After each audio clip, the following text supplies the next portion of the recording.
নমস্কার বন্ধুরা, ভৌতিক রহস্য চ্যানেলে তোমাদের সবাইকে আরও একবার স্বাগত। আজকে আমি তোমাদেরকে ফ্র্যাঙ্কেনস্টাইনের মৃত্যুদূত এই গল্পের পঞ্চম অধ্যায় শোনাবো।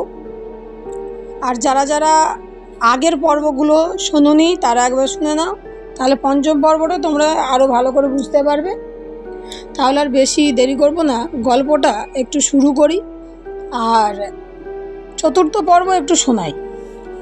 ব্রায়ান শুনতে পেল ব্যারন বলছে, এবার গো দেখা যাক আমাদের পরীক্ষা কতটা সফল। সে কুকুরের গায়ে হাত দিয়ে কিছু ঠিকঠাক করলো, বলল, সব কিছু তৈরি, বাকি শুধু জীবনের স্পন্দন আনা। পিছিয়ে দাঁড়াও। হুগোকে এই কথা বলে সে জেনারেটর বক্সের সুইচ চালু করে দিল। প্রচণ্ড শব্দ হতে লাগলো।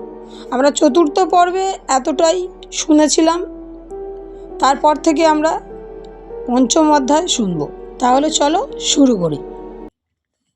শব্দের তীব্রতায় ব্রায়ান কানে হাত চাপা দিতে বাধ্য হলো। বিশাল আকারে বুনো কুকুরের দেহটা উপরে লাফ দিয়ে টেবিলে আছাড় খেলো। এরকম দুবার হতেই ব্যারন জেনারেটরের সুইচ বন্ধ করে দিল। তড়িঘড়ি টেবিলের সামনে গিয়ে স্টেথোস্কোপ দিয়ে জন্তুটার পাঁজরে চাপ দিল। কান পেতে শোনার চেষ্টা করলো হৃদস্পন্দন। কয়েক মুহূর্ত পরেই সে উল্লাসে ফেটে বলল, হুগো, আমি আবার সফল হয়েছি। এই জন্তুকে আমি জীবন দান করেছি। জানতাম সাফল্য আমি পাবই। হুগো টেবিলের কাছে এগিয়ে এসে তার প্রভুর আনন্দের শরিক হয়ে জন্তুটাকে দেখতে লাগলো। ব্যারন বলে চলেছে, হুগো, গত সপ্তাহে প্রথম যখন সাফল্য পেলাম তখনই জেনেছিলাম এই সাফল্য এমনিতে আসেনি। এই কুকুরের দল আমার অনেক সরঞ্জাম নষ্ট করেছে, অর্থ নাশ করেছে, তবুও হাল ছাড়েনি। গত সপ্তাহে যাকে প্রাণ দান করেছিলাম সে বাঁচেনি বেশি দিন, কিন্তু এই জন্তুটা বাঁচবে। এবার আমি মানুষকেও জীবন দান করব, মানুষকেও নতুন করে সৃষ্টি করব। ব্যারন আনন্দে নৃত্য করতে লাগলো। হুগো তাকে দেখতে লাগলো অপলক। টেবিলের ওপর কুকুরটা নড়ে চড়ে মাথা তুলল, পেটের ওপর ভর দিয়ে বসলো। ব্রায়ান দেখল লম্বা শরীরের ওপর বিশাল মাথা বসানো কুকুরটার লাল জিভ দাঁতগুলো ভয়ঙ্করভাবে বেরিয়ে আসছে। অতি দুঃস্বপ্নের মধ্যেও ব্রায়ান এই সাক্ষাৎ যমদূতকে দেখতে চায় না। সে ব্যারনকে বলতে শুনল, হুগো, ওষুধের ঘর কাটবার আগেই এটাকে খাঁচাবন্দি করে ফেলো, না হলে প্রথমবারের মতো অঘটন ঘটতে পারে। এখানে আমি এবার শিকারী কুকুরের জাহান্নাম করে তুলব। আমার শত্রুরা যথাসময়ের দাঁতের ধার কতটা সেটা বুঝে যাবে। হুগো অত্যন্ত সাবধানে কুকুরটাকে খাঁচায় ভরে দিল। ব্যারন আবার বলল, হুগো, মানুষের ওপর শীঘ্রই কাজ শুরু করব, মানুষ তৈরি করব, একটা সুন্দর মানুষ। সেই সৃষ্টি থেকে সবাই আমার অতীত আজকে ভুলে গিয়ে আমাকে সম্মান করবে। হুগো তার প্রভুর জামার হাতা ধরতে ব্যারনের যেন সম্মিত ফিরল। সে বলল, হুগো, কি বলতে চাইছিস? ও তুই? হ্যাঁ, তুই তো আমার প্রথম সৃষ্টি হবি। তোকে নতুন মানুষ করেই সৃষ্টি করব। তোর শরীরের একটা অংশ কেটে বাদ দেব আর নতুন করে সংযোজন করব। দেখছিস না, তোকে একটা কি সুন্দর নতুন হাত দিয়েছি। তোর হাতের জায়গায় এই হাতটা কীরকম নিখুঁতভাবে জুড়ে গেছে। কয়েকদিনের মধ্যে জোড়ার দাগটাও মুছে যাবে। হুগো ছোট্ট শিশুর মতো ডান হাতটা শূন্যে বাড়িয়ে মাথা ঝাঁকালো। ব্যারনকে যেন কথা বলার নেশায় পেয়েছে। বলল, শান্ত হও হুগো, তোমার হাত পা শরীর মুখ সব এক এক করে পাল্টে দেব।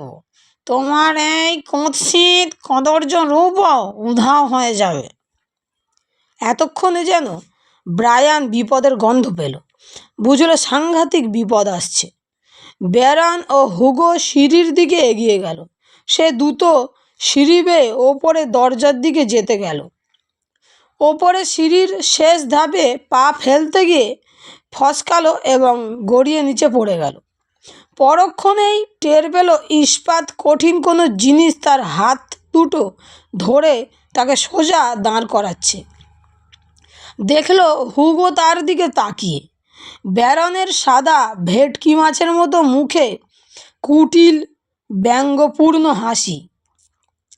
ব্যারন বিদ্রুপাতঙ্ক সুরে বলল, দেখো হুগো কে এসেছে।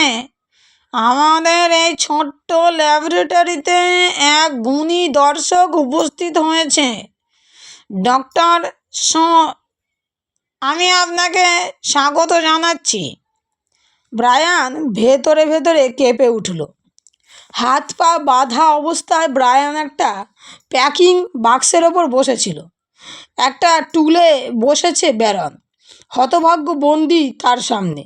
ব্যারনের রক্তহীন ঠোঁটের কোণে হাসির মৃদু রেখা। ব্রায়ান বলল, আপনি এসব কাজ করে নিস্তার পাবেন না সহজে। ব্যারন সঙ্গে সঙ্গে কোনো জবাব না দিয়ে কোটের পকেট থেকে কালো লম্বা চুরুট বার করে ধরালো। ধোঁয়া ছেড়ে বলল, সত্যি কথাটা আপনার জানা উচিত। এখান থেকে আপনি প্রাণ নিয়ে ফিরতে পারবেন না কোনো দিন।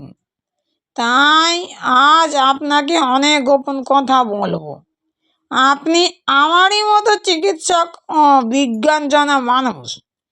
আমার কাজের প্রশংসা আপনি নিশ্চয় করবেন। আসুন, আমার প্রকৃত নাম ম্যারন ভিক্টর ফ্র্যাঙ্কেনস্টাইন। ব্যারন থামল, দেখতে চাইল ব্রায়ানের মুখে কোনো প্রতিক্রিয়া ঘটে কিনা, কিন্তু এই নামে ব্রায়ানের কিছু যায় আসে না। কোনো প্রতিক্রিয়া না দেখে মনে মনে ক্ষুব্ধ হলো ব্যারন। বলল, অহংকার! আমি ভেবেছিলাম এই নাম সকলে পরিচিত। আমার বাবা ব্যারন আলফন্স ফ্র্যাঙ্কেনস্টাইন। আগেই বলেছি, আমাদের বাড়ি জেনেভায়। পুরনো ধনী পরিবার। ছোটোবেলা থেকেই আমি শুনতাম যে আমার মধ্যে প্রতিভা আছে। গ্র্যাজুয়েট হওয়ার পর শিক্ষাগুরুর সুবাদে প্রাকৃতিক দর্শন ও রসায়ন শাস্ত্রের প্রতি আমার ঝোঁক জন্মায়। জেনেভায় পড়ার সময় সব ছেলে ছুটিতে বাড়ি গেলেও আমি যেতাম না। ল্যাবরেটরিতে নানা পরীক্ষা চালাতাম।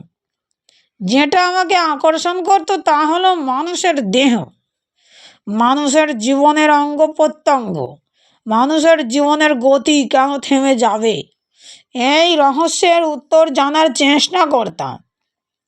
ব্রায়ান বুঝল এই মানুষ উন্মাদ হলেও অসাধারণ প্রতিভার। যে অমরত্বের কথা বলছে তার বৈজ্ঞানিক গুরুত্ব বোঝাতে গিয়ে এই ব্যারন তার প্রাণ নেওয়ার মতলব করছে। ব্যারন কথা বলা শুরু করলো আবার। বলল, জীবন সচল রাখার জন্য বিদ্যুতের স্ফুলিঙ্গ দরকার। কোথায় এই প্রাণদানের স্ফুলিঙ্গ পাবে? আমি প্রাকৃতিক বিদ্যুতের কথা ভাবতে লাগলাম। তখনই বিদ্যুৎ আবিষ্কার হয়নি। আমি ফ্র্যাঙ্কেনস্টাইন তখনই বুঝেছি জীবের প্রাণশক্তির উৎসস্থল বিদ্যুৎ। একদিন আমার হাতে বিদ্যুৎ এলো। ধীরে ধীরে তৈরি করলাম প্রাণহীন দেহ। সেই দেহে বিদ্যুৎ সঞ্চার করে সঞ্জীবিত করলাম। 2 বছর লেগেছিল এই পরীক্ষা করতে, কিন্তু মানুষ আমাকে বুঝলো না আমার দৃষ্টিকেও। তারা আমাকে মেরে ধরে দেশের বাইরে বের করে দিল। আমার সৃষ্টিকে ফেলে দিল আস্তা কুঁড়ে। লন্ডনগামী এক জাহাজে আমি ঠাঁই পাই। সহযাত্রী রবার্ট ওয়াল্ডসনকে সব ঘটনা খুলে বললাম হতাশা থেকে বাঁচতে। সে ভয় পেল। পরে সে আমার কাহিনী নিয়ে বই লিখল। সে বই শেষ করেছিল এইভাবে যে আমি হতাশাগ্রস্ত হয়ে সমুদ্রের জলে ঝাঁপ দিই। এরপর আর কোনোদিন আমার খোঁজ পাওয়া যায়নি। বোকা মূর্খ সে। আমি বরফের উপর লাফিয়ে পড়েছিলাম, কারণ আমি জানতাম জাহাজ ঘাটে ভিড়লে সে আমাকে পুলিশের হাতে ধরিয়ে দেবে। কারণ আমার সৃষ্ট জীবন নিজের প্রাণ বাঁচাতে গিয়ে কয়েকজনকে খুন করেছি। দ্বিতীয় কারণ, আমি একটা জাহাজকে আমাদের পিছনে আসতে দেখেছিলাম। বরফের চাঙের ওপর থেকে আধ ঘন্টার মধ্যেই আমেরিকার জাহাজটা আমাকে উদ্ধার করে প্লাইমাউথে নামিয়ে দিয়েছিল। সেখান থেকে আমি আমার স্ত্রীকে খবর পাঠাই। তিনি আসতেই আমার সমৃদ্ধি ও সুখের সময় শুরু। এই পাহাড়ে আমি গত 10 বছর রিসার্চে কাজ করছি। হ্যাঁ, স্বীকার করতে দোষ নেই যে আমার প্রথম সৃষ্টি নিখুঁত হয়নি। মন বলে তার কোনো বলাই ছিল না। এখন আমি সুন্দর মানুষ তৈরি করব, আর সেই কাজে যে সফল হবই তা এতক্ষণে আপনি নিশ্চয়ই বুঝতে পেরেছেন। মুখের চুরুটটা মেঝেতে ফেলে দিয়ে সে ব্রায়ানের দিকে ঝুঁকে বলল,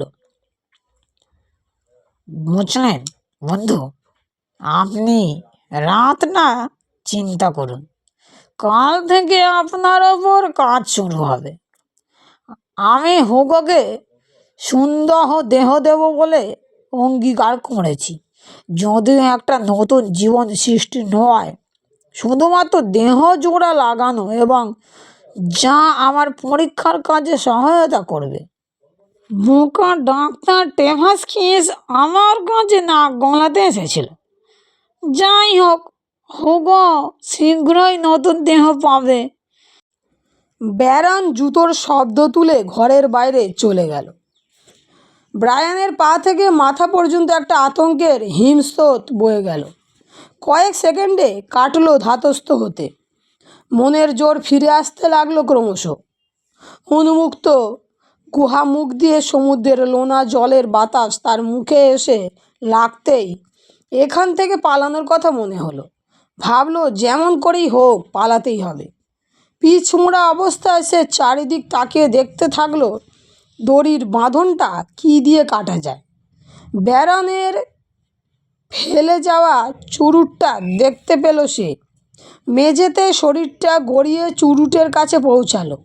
হাতের আঙুলের ডগায় জ্বলন্ত চুরুটের টুকরোটা নিয়ে দড়িটা পুড়িয়ে হাত দুটো বাঁধনমুক্ত করার আগে হাতের 3 জায়গায় ছাকা লাগলো। দড়ির আগুনের হাত ফুলল। পোড়ার যন্ত্রণা দাঁত চেপে সহ করল সে। হাত দুটোর বাঁধন খুলতেই দ্রুত সে পায়ের বাঁধন খুলে ফেলল। যন্ত্রণায় কাতরোক্তি করে দেখল পায়ে দড়ির চাপে রক্ত জমাট বেঁধে গেছে। টলমল করতে করতে উঠে দাঁড়িয়ে প্রথমেই সে দেখল ঘরের মধ্যে কোথাও অস্ত্রশস্ত্র কিছু পাওয়া যায় কি না। না, ব্যারন তার অপারেশনের যন্ত্রপাতি সরিয়ে রেখেছে। ব্যারন কিংবা হুগো কেউ ফিরে এলে তাকে আটকানোর জন্য একটা কিছু চাই। বড় বাক্সের ঢাকা খোলার ব্যর্থ চেষ্টা করল। একদিকে ত্রিপল ঢাকা উঁচু বড়সড় কিছু দেখে এগিয়ে গেল। ত্রিপল সরিয়ে উঁকি মেরে দেখল সেই কালো হাউন্ডটা রক্ত চোখে তাকিয়ে, দাঁত সহ বিরাট মুখটা খুলে যেন দেখাতে চাইল নাগালের মধ্যে পেলে সে বিস্কুটের মতো চিবিয়ে খাবে তাকে। কুকুরটা চিৎকার করে ওঠার আগেই সে ত্রিপলটা চাপা দিয়ে দিল। ঘরের অন্যদিকে পর্দা ঝুলছিল। পর্দা সরাতে দেখলো বিভিন্ন সাইজের কাঁচের জলাধার, তাতে জলের মতো পদার্থ বুদবুদ উঠছে। একটা ট্যাঙ্কের দিকে চোখ পড়তেই তার মনে হলো হৃৎপিণ্ডটা গলার কাছে উঠে এলো লাফিয়ে। সর্বাঙ্গ ঠান্ডা হয়ে গেল। অ্যাকোরিয়ামের মতো চৌকো কাঁচের মধ্যে একটা মানুষের কাটা মাথা, সেটা থেকে নানা রকম তার বেরিয়ে এসেছে। সম্ভবত বিদ্যুৎ তরঙ্গ প্রবাহিত হচ্ছে তার মধ্যে দিয়ে। কাটা মুন্ডুর চোখ দুটো একবার বন্ধ হচ্ছে, একবার খুলছে। দৃষ্টি মৃত ব্যক্তির মতো, মুখটা খোলা, জিভটা বেরিয়ে এসেছে সামান্য। বুঝলো এটাই ডাক্তার ট্যালবার্ট টেভাস্কিসের মাথা। ব্রায়ানের ভিতর থেকে কে যেন বলে উঠল, পালাও, যত শীঘ্রই পারো এখান থেকে পালাও। ব্রায়ান ভাবলো অস্ত্রের দরকার নেই আর। গ্রামে ফিরে গিয়ে গ্রামবাসীদের কাছে সব কথা খুলে বলে প্রতিশোধের ব্যবস্থা করবে সে। সিঁড়ির দিকে এগিয়ে গেল সে। দরজা খুলে বাইরের দিকে দেখলো চারিদিক শুনশান। ঝাপসা অন্ধকারে তীক্ষ্ণ চোখে চারিদিক দেখে নিয়ে হলঘর পার হয়ে গেল বিনা বাধায়। সতর্কভাবে বাইরে বেরিয়ে দরজার কাছে পৌঁছে গেল। আস্তে দরজার পাল্লা খুলে বাইরে পা রাখতেই দেখলো চাঁদের আলোয় চতুর্দিক ভাসছে। কালো মেঘগুলো সমুদ্রের দিকে সরে গেছে। দ্রুত পায়ে ঘাসের লন পার হয়ে বনের দিকে চলতে লাগলো সে হনহন করে। কিছুটা এগোবার পর তার কানে এলো একটা কান্নার শব্দ। চলার গতি না থামিয়ে পিছনে মুখ ঘুরিয়ে দেখলো হুগো এদিকেই দেখছে। সঙ্গে সঙ্গে ব্রায়ান ঊর্ধ্বশ্বাসে দৌড়তে শুরু করলো। কিছুক্ষণ পরে একটা চেনা শব্দ তার পা দুটোকে আটকে দিল। পিছন ফিরে দেখলো ব্যারনের বাড়ির দিক থেকে একটা কালো হাউন্ড দৌড়ে আসছে। হাউন্ডের গর্জন মিলিয়ে যেতেই এক ঝাঁক শিকারি কুকুরের চিৎকার কানে এলো। বুঝলো ব্যারন তার শিকারি কুকুরের পাল ছেড়ে দিয়েছে তাকে ধরার জন্য। ব্রায়ান দিক বিদিক জ্ঞানশূন্য হয়ে ছুটতে শুরু করলো। একটাই লক্ষ্য, যত তাড়াতাড়ি সম্ভব পাঁচিলের কাছে পৌঁছতে হবে। ঝোপঝাড়, কাঁটা গাছ, গাছের ডালের ঝাপটা, ছোট গর্ত, কাদামাটির বাধা, সব কিছুই ব্রায়ানের কাছে তুচ্ছ হয়ে গেছে। মুখের চামড়া জ্বলছে, রক্ত ঝরছে, তবু সে প্রাণপণে ছুটছে। জীবনে এত জোরে ছোটা এমন এই প্রথম, সম্ভবত এই শেষ। হেরে যাবে ব্রায়ান। ছোট, আরও ছোট, ছোট ব্রায়ান, ছোট। ব্রায়ানের হৃৎপিণ্ডটা যেন এবার ফেটে যাবে। দম বন্ধ হয়ে আসছে, গলা শুকিয়ে কাঠ, মাথা দিয়ে ঘাম ঝরছে। দৌড়বার ক্ষমতা যেন ক্রমেই কমে আসছে। পায়ের পেশির জোর কমে আসছে। কুকুরের চিৎকার কানে এলো আবার। বুঝলো ওরা আরও কাছে এসে পড়েছে। তখনই একটা গাছে ধাক্কা খেয়ে ব্রায়ান ছিটকে পড়ল মাটিতে। দৌড়বার শক্তি যেন শেষ হয়ে গেছে তার। কাঁধে যেখানটা গাছের সঙ্গে ধাক্কা লেগেছে সেই জায়গাটা যন্ত্রণায় ছিঁড়ে যাচ্ছে। দাঁড়িয়ে একটা গাছে ঠেস দিয়ে হাঁপাতে লাগলো সে। ভাবলো আর সে ছুটবে না, যা হওয়ার হোক। মুহূর্তের মধ্যে কালো নেগড়ে বাঘের মতো হাউন্ডটা লাফিয়ে এলো। প্রাণপণে সমস্ত গায়ের জোর সংহত করে ডান পাটা সামনের দিকে ছুঁড়ল সে। হাউন্ডের মুখের মধ্যে ব্রায়ানের পাটা ঢুকে গেল। জন্তুটার মুখে মোচড় দিতেই তার গলা থেকে মাথাটা একদিকে ঝুলে পড়ল বিস্ময়করভাবে। কোনো শব্দ করল না অদ্ভুত কুকুরটা। একটা গেল, কিন্তু একদল আসছে পিছনে। আবার সে পালাতে গিয়ে হুমড়ি খেয়ে পড়ল। ভাবলো মৃত্যু যখন অবধারিত আর দৌড়ে লাভ নেই। সেই অন্তিম মুহূর্তে রুখে দাঁড়াবার চেষ্টা করি। ঠিক তখনই একটা হাত এসে তার কবজি ধরে টান দিল। বুকটা দ্বিগুণ জোরে ধকধক করে উঠল। দেখলো সেই মহিলা, ব্যারনের স্ত্রী। ভাঙা ইংরেজিতে মহিলা চিৎকার করে বললেন, চলে এসো, চলে এসো, শিগগিরই চলো, ওদিকে চলো। তিনি নদীর দিকে হাত তুলে দেখালেন। মহিলা ব্রায়ানকে প্রায় টানতে টানতে নিয়ে নদীর জলে ঝাঁপ দিলেন। ভাসতে ভাসতে পাথরের ছাদ ঘেঁষে একটা গুহার মতো দরজায় তারা পৌঁছে গেল। গুহার মধ্যে ঢোকার আগে ব্রায়ান শুনল কুকুরের দল চিৎকার করতে করতে আসছে তাদের পিছনে। বন্ধুরা, গল্পটি আজকে এই পর্যন্তই। গল্পটি তোমাদের কেমন লেগেছে অবশ্যই আমাকে কমেন্টে জানিও। আর ভালো লেগে থাকলে বন্ধুদের সঙ্গে শেয়ার করে চ্যানেলটি সাবস্ক্রাইব করে লাইক করে আমার পাশে থেকো, যাতে আরও নতুন নতুন গল্প আমি তোমাদের শোনাতে পারি। তাহলে বন্ধুরা, আজকের মতো বিদায়। সবাই ভালো থাকবে, সুস্থ থাকবে, সবাইকে ভালো রাখবে।